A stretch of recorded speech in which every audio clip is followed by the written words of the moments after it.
Yaponiyadagi Uyg'ur, Tibet, moңغۇل va خوڭكوڭلۇقlar Yaponiyaning Nagasaki shahrida birlashma namoyish o'tkazib, har qaysi davlatlarni 2022 yildagi Xitoyda o'tkazilmoqchi bo'lgan qishliq o'limpik musobaqasiga qarshi turishga chaqirdi. 25 aprel kuni o'tkazilgan namoyishga Dunyo Uyg'ur qurultiyi, Yaponiyada faoliyat olib berayotgan Tibetliklar jamiyati, moңغۇل, خوڭكوڭلۇقlarning ommaviy tashkilotlari va yaponliklarning ommaviy tashkilotlaridan bo'lib 11 tashkilotdan 60 atrofida kishi ishtirok qildi. Namoyishda qo'llarida bayroqlarini va Xitoyga qarshi lozunkalarni ko'tarib olgan namoyishchilar dunyodagi har qaysi davlatlarni 2022 yili Xitoyda o'tkazilmoqchi bo'lgan qishliq o'limpik musobaqasini boyqut qilishga chaqirish bilan birlikda Xitoyni Uyg'ur, Tibet, moңغۇل va خوڭكوڭلۇقlarga elib berayotgan باستۇرۇش siyosatini darhol to'xtatishga chaqirdi.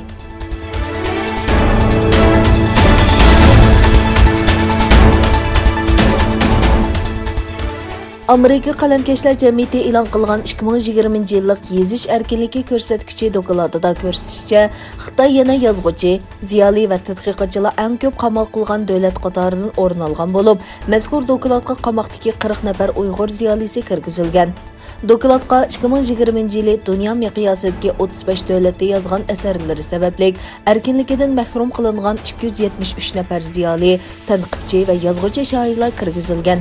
Bularning orasidagi 81 nafar yozg'uchi Xitoyda tutqun qilingan bo'lib, buning 50%, ya'ni 40 necha nafari Uyg'ur elida ekan. Shuning bilan Sharqi Turkiston rayoni dunyoda yozg'uchi shoirlar eng ko'p qamal qilingan rayon deb atalgan. Yig'inda doklат tayyorlovchilardan Karin Karlera xonim so'z qilib, diktator hokimiyatlarning erkin fikr qilg'uvchilarni terrorizm qalbiqi bilan bosturishining umumiy hodisiga aylanib qilinayotganligini o'tirg'a qo'ygan. U bayonotida Xitoyning oldingi yili 81 yozg'uvchini turmaga tashlaganligini, buning boshqa davlatlardagi sondan ko'p yuqori ekanligini, Xitoyning asosligi Xitoy doiralarining yuqumga bo'lgan inkosi, turli siyosatlari va Sharqi Turkistonga tutqun qilish qilmishlari haqida so'z qilganligi uchun yozg'uvchilar va obzorchilarning turmaga tashlanganligini bildirgan.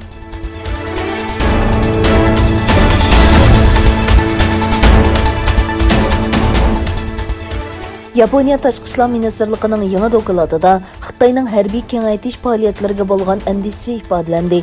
Yaponiya Tashqi ishlar ministrligi 2021 yillik dokladida Xitoyning Sharqiy Xitoy dengizi va Janubiy Xitoy dengizidagi harbiy kengaytish faoliyatlariga bo'lgan әндىشىسini o'ttirg'a qo'ydi. Tashqi ishlar ministrligining 2021 yillik diplomatik ko'k toshliq kitob nomli yig'inliq dokladida Xitoyning Osiyo rayonining hozirgi holatini o'zgartirish uchun oshkora va bir taraflama harbiy faoliyat olib berilayotganligi o'tirg'a qo'yilgan. Dokladda Amerika, Avstraliya va Hindiston bilan bo'lgan ittifoqning yo'l boshlash erkinligi va qonun bilan boshqarishni asos qilish tasavvurining xalqaro jamiyatning qo'llashiga erishganligi o'tirg'a qo'yilgan. Doklad yana Sharqi Turkiston rayoni va Xoңkоڭdagi kishilik huquq dafsandichiligi tilga olingan. Shuning bilan birga Xitoy bilan bo'lgan ikki taraflik munosabat muhim ikki taraf munosabatning biri deb tasvirlangan.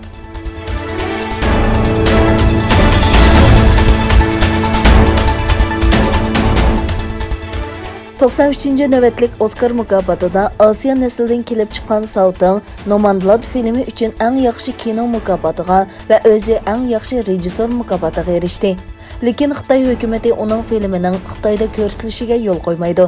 Shuning bilan birga uning mukopatga erishganligi haqidagi uchur Xitoydagi davlat taratqularida birda qamal qilindi. Beyjingda tug'ilgan va Amerikada cho'ng bo'lgan Sauning muvaffaqiyatini Xitoy hukumatining rasmiy taratqullari bo'lgan Markaziy televiziya stansiyasi va Xinhua agentligida berilmadi. Xitoy ijtimoiy taratqu applarida uning nomi cheklandi. U ilgari bir taratquning ziyoratini qabul qilganda Xitoyni yalg'anchiliq yurti deb tasvirlab mundaq degan: "Hamma yerda yalg'anchilik. Men kichik vaqtimda o'rgangan nurg'un uchurlar to'g'ri emas. Shunlashgan men oilamga va yiltizimga osiylik qildim." Rejissor Sauning Oskar marosimida Nomandland filmi bilan mukopatga erishganda Xitoy haqida qilgan so'zlari yana bir qatam diqqat tortdi.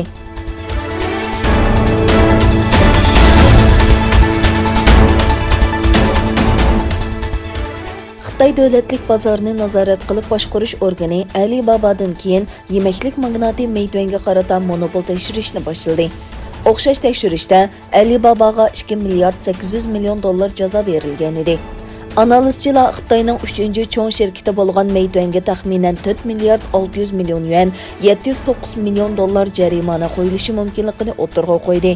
Egilenishicha, xabar tarqalgan dastlabki mezgilda shirkatning pay bahosi 3,1% tushib ketgan.